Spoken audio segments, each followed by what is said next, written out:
رحلة هادينا حمل الإسلام لنا دينا الهجرة رحلة هادينا حمل الإسلام لنا دينا فسلام الله على الهادي. Kak, ini Kak, mainnya Kak. Masya Allah. Apa kabar? Sebelumnya pengen ngucapin Assalamualaikum warahmatullahi wabarakatuh semuanya. Waalaikumsalam warahmatullahi wabarakatuh. Semuanya kalau dengan keluar keluar sih nggak ada loh Kak Clara, nggak ada loh. Sehat Kak Clara? Sehat alhamdulillah. Waalaikumsalam. Cocok ya Kak ya? Ya cocok. Oke, ini Mas Agung apa kabar? Sehat? Baru nikah 2 bulan. Gimana rasanya akhirnya udah memiliki seorang istri pelengkap hidup? Deketan dong, nggak apa-apa. Oh iya, Kalau halal nggak masalah ya. Gimana rasanya Kak? Bersyukur aja.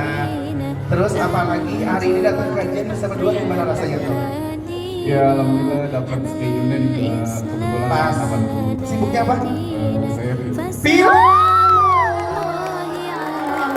Pilot sama pramugari ya. Masya Allah banget. Kenapa kalian tepuk tangan? Oh, ngarepnya Kak, Mas Agung ada teman pilot yang jomblo. Gitu ya, oke. Kalau Kak Clara Sinta berkenan nggak kalau misalnya calon suaminya pilot? nikah di belakang. Oh di belakang ya? Pintu. Coba dong. Ya, belakang aja ya. Aman kan pilot Top ya? selling, Oh iya, top selling ya. Silahkan dengan kata-katanya boleh biar mereka ada. Kalau kalian romantisnya sih sebagai kelompok nggak apa-apa ya. Oh biasanya nggak apa-apa. Tangan suaminya. Terima kasih Mas Agung ya. Pak Pilot makasih ya. Terima kasih Kak Putri ya. Foto boleh, foto dulu. Boleh, foto dulu. Minta tolong ya. Yang menurutnya itu banyak tetangga yang jalan-jalan. Oh, netizen sama tetangga yang biasa kayak gini ya pakai gitu ya, gitu ya. Ya pasti orang kan di lingkungannya gitu. Emang gitu. Kita tetangga ya,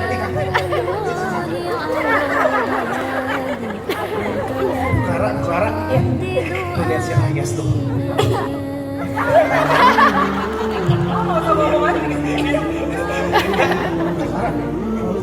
Mukanya ya. Oh kayak gitu. Terus emang kenapa bisa nyampe ke kupingnya Kak Rayes ini omongan tetangga? Omongan tetangga emang setajam silat ya, emang kadang-kadang ya. Dan bukan bisa berbicara. Dan kita akan langsung saja ya, Kak Clara Sinta. Langsung dari aja sharing time, please welcome gurunda kita Ustaz Hanan Ataki dan juga Laura Adam Sidi. Please welcome.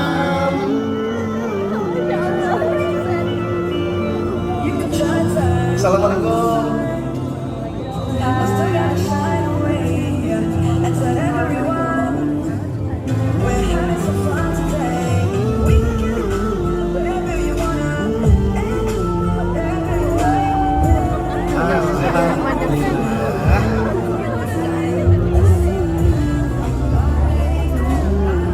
Allah Subhanahu wa taala berfirman dalam Al-Qur'an, "Wa laqad khalaqnal insana fi kabad."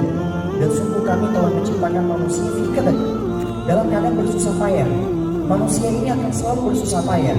Susah payah ketika dia lahir menangis, susah payah ketika giginya baru tumbuh satu, susah payah ketika dia belajar merangkak, susah payah ketika dia belajar jongkok, susah payah ketika dia belajar berdiri, susah payah ketika dia belajar berjalan, susah payah ketika dia masuk sekolah, susah payah ketika fitrahnya manusia itu pasti akan bersusah payah.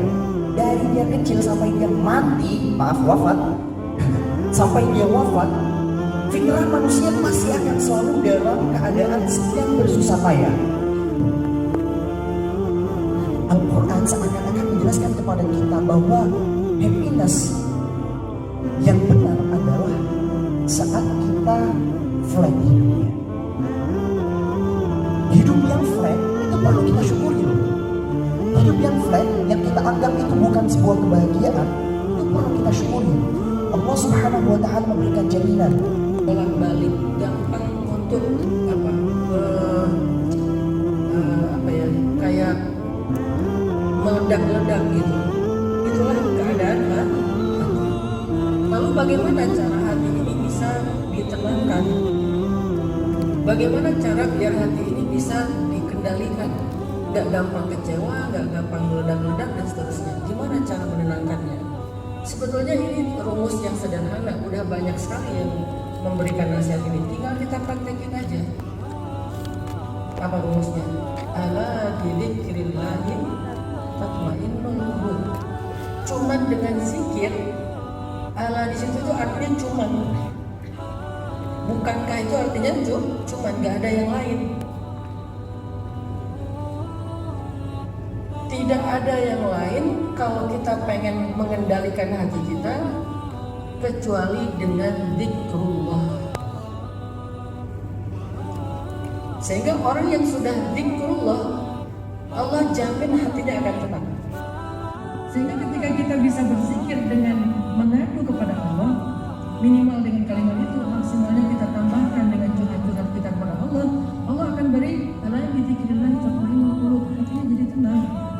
Makanya Nabi Yakub tenang, Sayyidah Aisyah tenang, karena mereka nyebut Allah ketika ada masalah.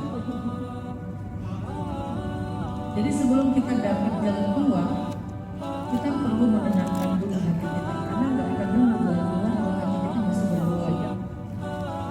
Kalau hati belum tenang, nggak mungkin kita dapat jalan keluar. Semuanya terlihat rumit, semuanya terlihat kayak sesuatu yang complicated. Tapi kalau hati udah tenang, mulai terbuka ke jalan. Oh harusnya begini, minta maaf. Oh harusnya begini, memaafkan. Oh harusnya begini, melupakan. Oh harusnya begitu, merelakan. Itu setelah hati tenang baru muncul. Gak bisa merelakan hatinya masih bergolak. Gak bisa memaafkan hatinya masih meledak-ledak. Gak bisa, maka tenangkan dulu dia.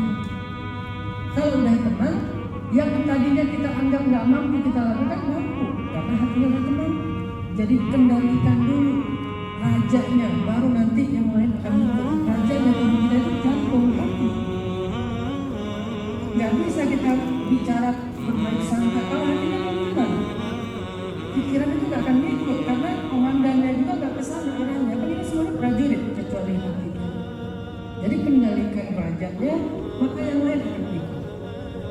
Seperti hadis, kalau dia baik semua baik, kalau dia buruk semua buruk.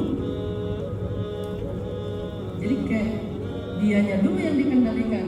Kalau dia soleh, tidak soluhat, baru yang lain juga akan soleh.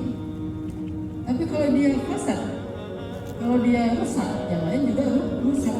Dia dulu diperbaiki. Dengan zikrullah.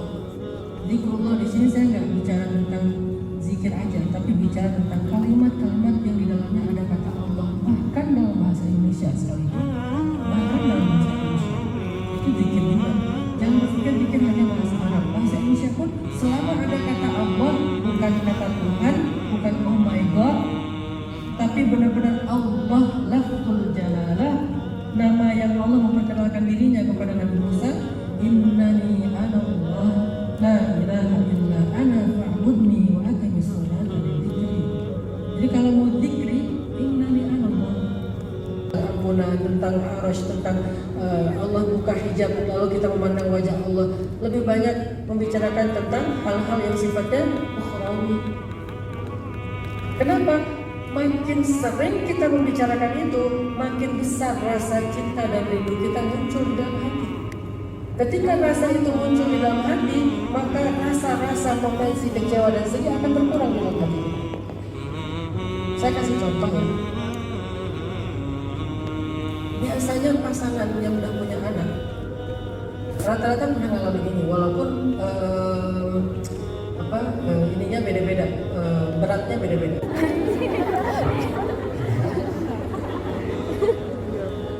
Ustadz, ini for your information aja, saya itu kalau lihat antum itu selalu berdoa, ya Allah, imma Ustadz Hanat itu intaqala ila rafiqil ala, maka biarkan saya generasi selanjutnya meneruskan, maka izinkan saya meneruskan, maka pantaskanlah saya meneruskan antum. Amin. Ini berarti didoain meninggal ini. Kaget. Mission. Namanya siapa Ustaz? Tapi emang Gitu dia. Oh, kenal ya? Gimana ya? ya begitulah. Ya kan secara usia Oh, karena usia lebih tua ya. iya Lebih cepat meninggal. biasanya sih. Coba sebutin coba. Namanya Agam. Oh. Ya. Cuman kelahiran Cimahi Ustaz. Kelahiran Cimahi. Silakan. Tadi kan Ustadz menyampaikan beberapa cara kita untuk keluar dari musibah. Seenggaknya ada dua yang saya dapat, Ustadz. Satu di hadis riwayat Ibnu Majah, satu lagi antum bilang kita bicarakan tentang akhirat. Cuman yang BBA, yang basir-basir aja, yang gembira-gembira aja. Pertanyaan saya gimana kemudian saya punya teman Ustadz inisialnya Tatas. Setelah dong. Setelah. Iya, kalau kameramen buka dia. Gimana maksudnya? Juga orang-orang yang akhirnya ikut sedih.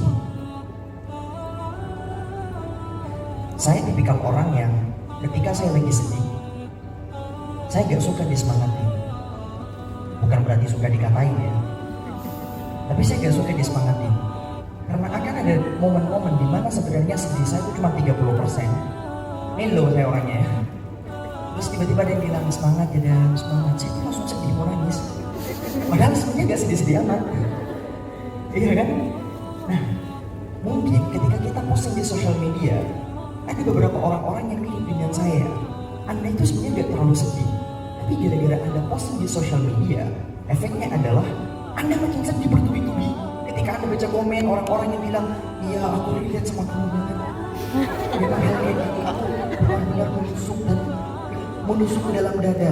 Gara-gara Anda merasa ada orang-orang yang sama kasusnya dengan Anda di comment section, Anda yang awalnya mungkin kesedihannya sama seperti cerita saya tadi, 30%, 40%, tiba-tiba langsung jadi push 100%. Itu bisa jadi terjadi. Bisa jadi gara-gara kita mengungkapkan kesedihan, kemudian kena aib. Bisa loh. Nah ini tuh gak cuma dari pujian, kita aja yang salah paham sama aib. Tapi jangan apa-apa itu aib, jangan apa-apa setiap kali kita sedih, saya sedih, oh ini aib. No. Sekarang ini, dulu beberapa tahun yang lalu, aib itu gak ada orang yang tahu ya. Beberapa tahun yang lalu, aib itu gak ada yang tahu. Kemudian masuk pembahasan tentang aib tahun-tahun belakang, dan segala macam jerawat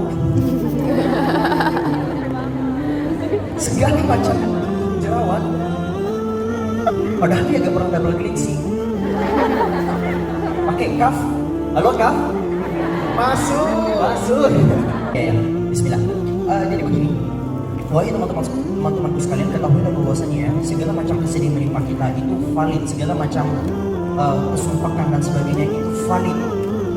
Allah Subhanahu wa Ta'ala telah memberikan kepada kita berbagai macam contoh dari Nabi, dari Rasul, di mana mereka itu semua tertimpa berbagai macam musibah, dan itu tidak menunjukkan bahwa mereka jauh dari Allah. Hari ini kita hidup di zaman di mana ketika kita menemukan orang-orang yang terkena anxiety, terkena panic attack, terkena berbagai macam mental illness dan sebagainya, kita tiba-tiba menjudge mereka sebagai orang yang jauh dari Allah, gak pernah sholat, gak pernah baca Quran dan sebagainya.